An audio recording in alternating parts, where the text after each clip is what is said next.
oh no. So then we went to the dentist this morning, and I thought it was just something easy, and he says, no, tooth's broken in half. I'll glue it all back together, but when you go home, you need to get it fixed, and you got a cavity. I said, a cavity? I never get cavities. I'm too old to get cavities. So he goes, we have to drill, and I'm like, so he gave me a shot, so my face on this side looks like I have stroke. When I came out of there, so I'm like, all right, hurry up. It's not gonna help for the show tonight. No, I'm ready. I'm in a great mood. I feel a little hot still, so I'll do my best for you. Okay, great. Am I a guitar hero? Yes, I'm a legend. How come? I don't know. People call me a legend. I just, you know, if they say, hey, legend, I don't go, okay, I'm over here. You know, but I guess probably because I've died once and I'm still here and I've sold 20 million records with Megadeth and 40 million with Metallica, that makes me legendary. You were just talking about rebellion. That was all about rebellion. A lot of it, yeah. A rebellion against... What is rebellion? What, against what? Well, I think rebellion's a young man's game, so you got to look back at, you know, what it is that you're rebelling against. And for me, a lot of it was not being accepted, you know, having to go through the things that I had to in order to survive. I mean, I was homeless for years when Megadeth first started. You know, people don't know that. I lived in David Ellison's van, and then I lived in a rehearsal room with no shower, no bathroom, no nothing for a long time. And I used to panhandle for food. You know what panhandling means? Begging. So I paid my dues, and I think that if anybody can really say, I know what it feels like, any one of our fans can come up to us and say just about any story to me, and I can say I either have done it, thought about it, had a nightmare about it, dreamt about it, wanted it done to me, or wanted to do it to somebody else. Yeah, but that doesn't lead me to even the name Megadeth is kind of military, I mean, from what I know. Well, I wanted to be, you know, I was so mad when I left Metallica, I wanted to come up with a better name. So, I mean, how do you out-metal a band with metal in their name? You know, there's already a band called Iron, there's already a band with lead in it, there's a band with metal. What else is there, you know? I mean, titanium, adamantium, tin, aluminum, you know? Forget it. So I thought, Megadeth, you know, 1 million deaths. Done. Across the board. That's a great name. I like that. It was a song title. We kept trying to come up with names, and I finally settled on Megadeth because it represented where I was at the time. And it's been a vehicle for success for me around the world for 25 years, and people know this name. They may not know how to spell it. Actually, I don't know how to spell it, but you know, I think the truth of the matter is that this has been, you know, 25 of the greatest, most memorable years of my life, and I wouldn't change a thing. To anybody who's watching this, I don't hate Lars, I don't hate James, I don't hate anybody from the past. Hate destroys the hater. I don't hate people who do drugs. You know, I'm in such a place of peace right now that it's like, and I'm ready to go. Now on stage, I turn into a motherfucker. You know, after, it takes me time to kind of come down. So if you see me tonight, you're probably going to need to give me about a half hour because I'm not going to be the same person you're talking to right now. It's kind of like turning into a vampire or turning into a werewolf or something like that, you know what I mean? Well, as a kid, I had to take a piano lesson, and my sister was playing piano, and my mom sent me there too because it was a way of getting us babysat. They would send us away to this woman for 2 hours to go play piano. Fortunately for me, she was hot, and I liked her, but I couldn't handle the piano, so she's teaching me how to play On Top of Old Smoky, and I'm thinking about On Top of Old Teacher, you know, and it just, I hated the piano. Besides, it's hard to take a piano to the beach, you know what I mean? So I discovered guitar shortly after that, and I fell in love with it. You married her? The guitar? No, the piano teacher?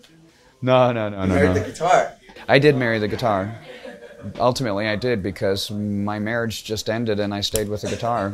You know, it came down to that. My wife said Megadeth or me, and I said Megadeth. Speaking of which, how it was, you grew up in LA, right? Or in the suburbs of LA? I grew up in California. I was born in San Diego, and I'm currently living there now, but I'm sure after the divorce is finalized, I'll be living back up in LA. And I mean, that's where my business is. I love San Diego. I want to be near my kids, but you know what? I also don't want to go to jail for murder. I'm trying to figure out what kind of kid you were, like what social class you were from. Okay, I can tell you, my mom was a housekeeper. We were very poor. We used state medical aid and food stamps, which means they give you coupons to get food. We were absolutely broke. And I grew up like that, getting secondhand clothes. And you know, you go to school and your pants are like this short, and that's like when you're standing up straight. You know, that's not cool at all. So yeah, that was hard. You know, went to public schools, had to get free lunch money from the schools. You know, and you know, you're standing in school with the pink ticket to give to the lunch lady instead of giving her money. That's terrible. My mom and dad divorced when I was 4, so when you go to the father and son things, I was going with a brother-in-law or somebody else's dad all the time.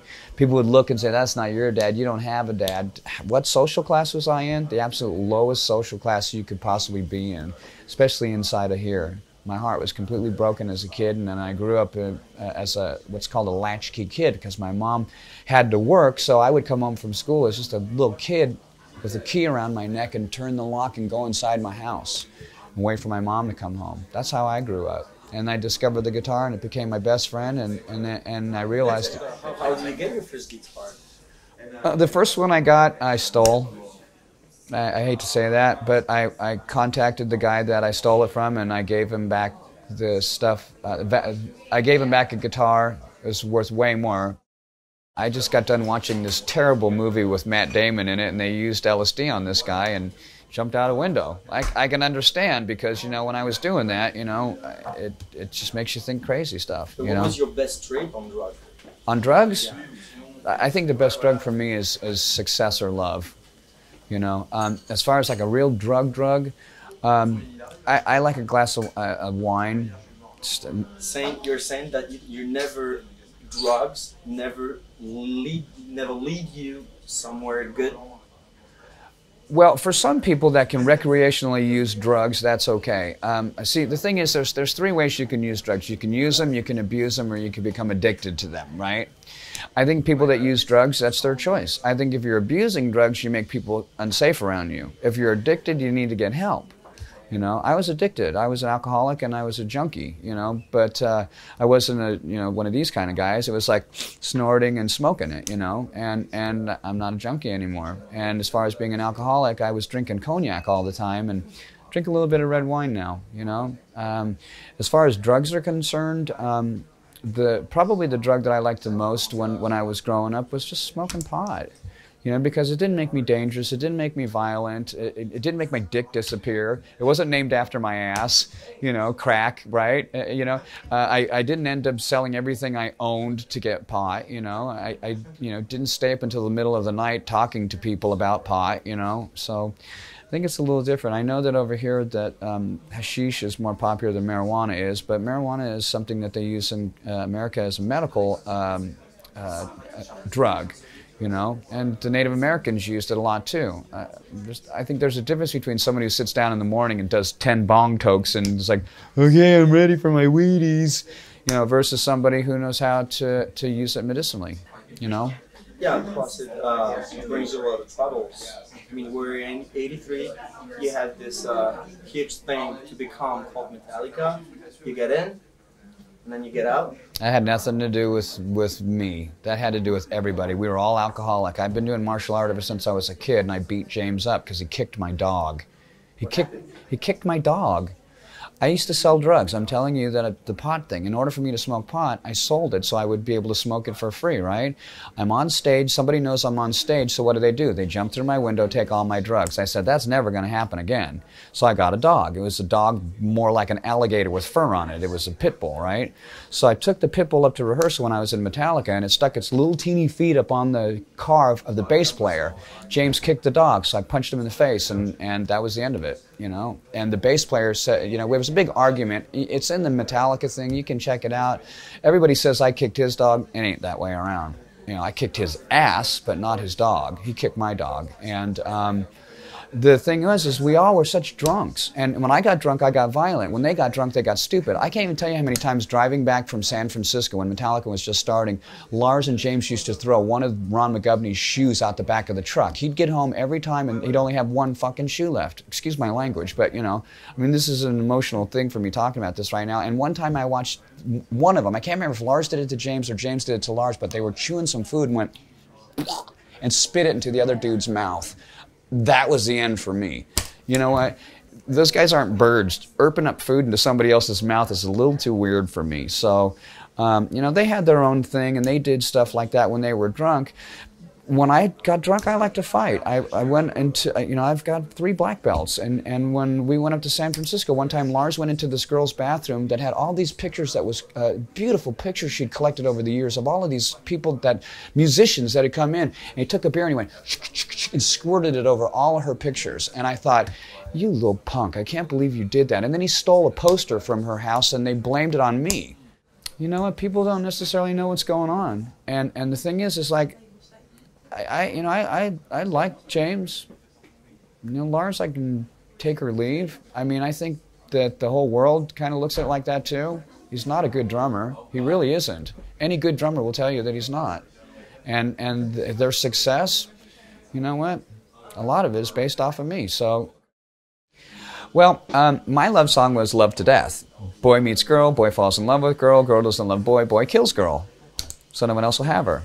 You know, to me, I think that that's kind of more along the lines of what the hearts of some of the people that listen to our music, they feel because they've had their hearts broken. You know, they would never act on it. You know, I know that because a lot of people in the metal community really are gentle souls. Even though they're badasses, you know, they've got big hearts, you know. And the girl that that song was about was Diana. I would never hurt her. I love her. To this day, I still love her, you know. But I would you know, how would you explain this imagery, the whole thing, with flesh? Rebellion. Oh, the Vic? Vic is see no evil, speak no evil, hear no evil. And the crisscross bones were organized religion fighting with each other. And it just was just a mess, you know. I mean, growing up for me, my mom was a Jehovah's Witness. Now, I was so unbelievably, you talk about, when I skipped the question about being abused as a kid, at school in the United States, they do the Pledge of Allegiance to the flag every morning, right? I couldn't put my hand on my heart, right? You couldn't say the Pledge of Allegiance, so all the other kids are picking on you. You can't celebrate birthday, can't celebrate Christmas. That doesn't sound like religion, that sounds like punishment. And then on the weekends, I had to go out and knock on strangers' door and say, hey, you want to buy my magazine? Well, first off, that religion is a false religion. It has nothing to do with God or Jesus or Christianity anyways. And second off, for me, it was one of the most abusive things that I've ever been through in my life. My family on my mom's side are still Jehovah's Witnesses. I'm sad for them because they're all going to hell. I'm not a born-again Christian like most people are. I have a private relationship. I believe in God, I believe in Jesus, that's it. I read my Bible, I go to church. I'm not a freak. I'm not going to tell you what to do. You know, if you're gay, that's your business. You know, if you're a prostitute, that's your business. You know what? I don't hate the sinner. You know, for me, it's the sin that I'm concerned about. You know, for me, and I don't think that I have any right with my background to go and tell anybody anything. So all I do, this is my business. Hey, what's going on? I've been talking to God since the beginning of my career. What's the first line of Peace Sells But Who's Buying? What do you mean I don't believe in God? I talk to him every day, right? Doesn't make you some sort of a contradiction, man. Why? Because metal is full of anti-Christ. I know you've never been into this, from what I know, but... No, I was. You were? I practiced at a cult. I did witchcraft and black magic. I put hexes on people and I did all that stuff. I never became a Satanist, but I did read the Satanic Bible, and I was living up in San Francisco at the time when that was really in vogue. So, yeah, I've been on both sides of the fence. I know black and white. So that means that you have songs you can't play anymore? So? Yeah, there's a couple songs I don't play anymore. Tell me about it. The Conjuring. The Conjuring is the song that has the hex in it. I had to jumble the words in it so people don't know how to do the hex, and I left some stuff out, but I put that hex on 2 people. One was... for physical damage, and the other one was for sex with somebody that was way out of my batting league at the time. Next night, she was in my bed. The other guy, his leg was just completely destroyed in a car crash. Now, that can't be pinned to me because it's just speculation.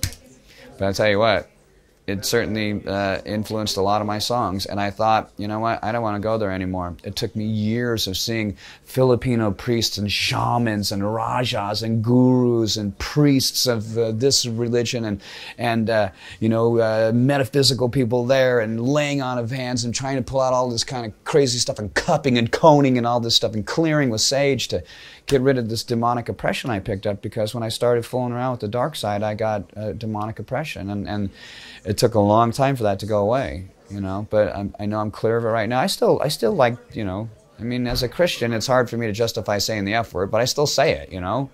And like I said, I mean, some people, you know what, they deserve a black eye. I'm not a guy that if someone messes with me, I'm not going to pop them.